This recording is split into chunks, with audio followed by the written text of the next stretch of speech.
Hello, Quarantine Land. I wanted to share with you guys one of my favorite stories. So, this is a cutting of the short story Chivalry by Neil Gaiman. Mrs. Whitaker found the Holy Grail. It was underneath a fur coat. Every Thursday afternoon, Mrs. Whitaker walked down to the post office to collect her pension. And on the way back home, she would stop in at the Oxfam shop to buy herself a little something. The shop sold old clothes, knickknacks, and large quantities of old paperbacks, just second-hand flotsam. Mrs. Whitaker puttered around the shop. She picked out a couple of Mills and Boon novels from a bookshelf, Her Thundering Soul and Her Turbulent Heart. Then she moved a rather threadbare fur coat, which smelled badly of mothballs. Underneath it, on its side, was the Holy Grail. It had a little round paper sticker on its base, and written on it, in felt pen, was the price, 30 pence. Mrs. Whitaker picked up the dusty silver goblet and appraised it through her thick spectacles. "Well, this is nice," she said. "It looked nice on the mantelpiece." Mrs. Whitaker went home and polished the goblet until it gleamed, and she put it on the mantelpiece in her parlor, where it sat between a small, soulful china basset hound and a photograph of her late husband Henry on the beach in Frinton in 1953. She was right. It did look nice. The doorbell rang. It was a young man with shoulder-length hair so fair it was almost white, wearing gleaming silver armor. "Hello," he said. "Hello," said Mrs. Whitaker. "I am on a quest," he said. "That's nice," said Mrs. Whitaker. "Can I come in?" "Oh, I'm sorry, I don't think so." "I am on a quest for the Holy Grail. Is it here?" "Have you got any identification?" Mrs. Whitaker knew that it was unwise to let unidentified strangers into your home when you were elderly and living on your own. Handbags got emptied, and worse than that.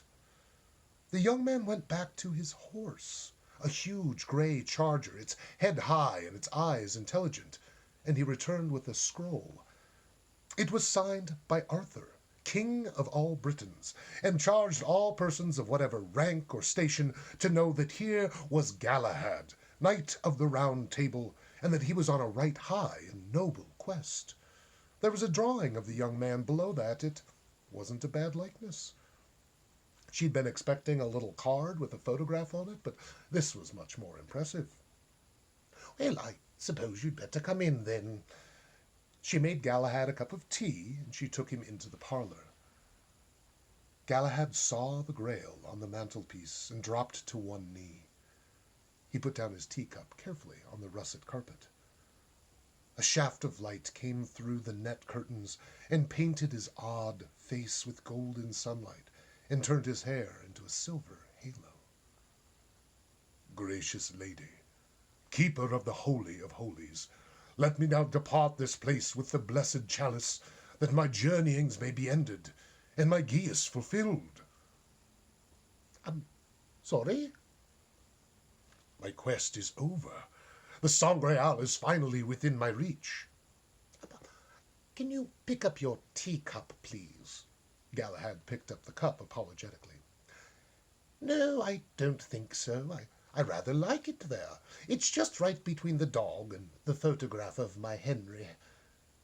"Is it gold you need?"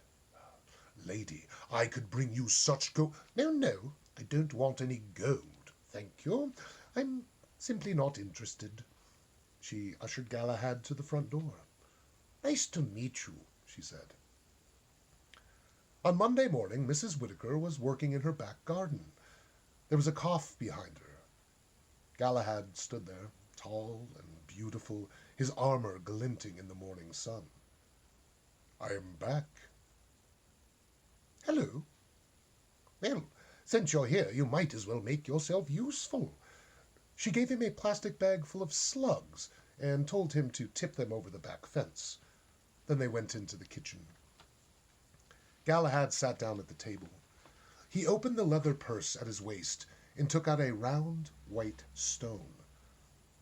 "Milady, this is for you, and you give me the Sangreal." Mrs. Whittaker picked up the stone and held it up to the light.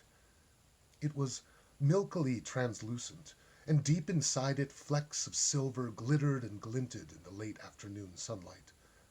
It was warm to the touch, and as she held it, a strange feeling crept over her. Deep inside she felt stillness and a sort of peace. Serenity. That was the word for it. She felt serene. It's very nice." "This is the philosopher's stone, which our forefather Noah hung in the ark to give light when there was no light. It can turn base metals into gold. But that is not all. Here." From the leather bag he took out an egg and handed it to her. It was the size of a goose egg and was shiny black in color with mottled red and scarlet and white. When Mrs. Whittaker touched it, the hairs on the back of her neck prickled. Her immediate impression was one of incredible heat and freedom, and for a fraction of a second she seemed to feel herself far above the world, swooping and diving on wings of flame. "That is the egg of the phoenix. From far Araby it comes. One day it will hatch into the phoenix bird itself. It will build a nest of flame, lay its egg and die, to be reborn in a later age of the world." "I thought that's what it was," said Mrs. Whittaker. "And last of all, lady, I have brought you this." It was an apple, apparently carved from a single ruby on an amber stem. A little nervously, she picked it up. It was soft to the touch, deceptively so. Her fingers bruised it, and ruby-colored juice ran down Mrs. Whittaker's hand. The kitchen filled almost imperceptibly, magically, with the smell of summer fruit, of raspberries and peaches and strawberries. And as if from a great way away, she heard distant voices raised in song and far music on the air. "It is one of the apples of Hesperides. One bite from it will heal any illness or wound.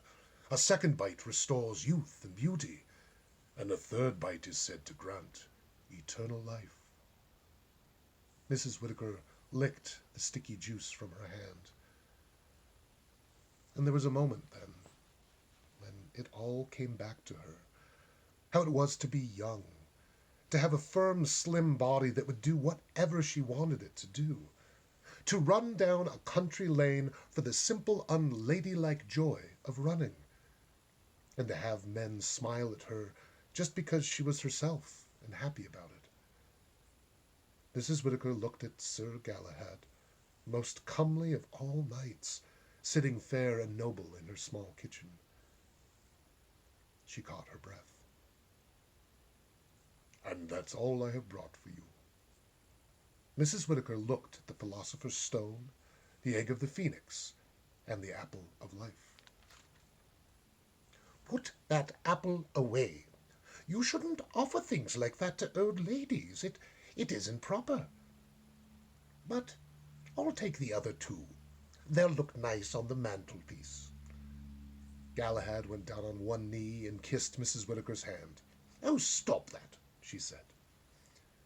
They went into the parlor. Galahad crossed himself and picked up the grail.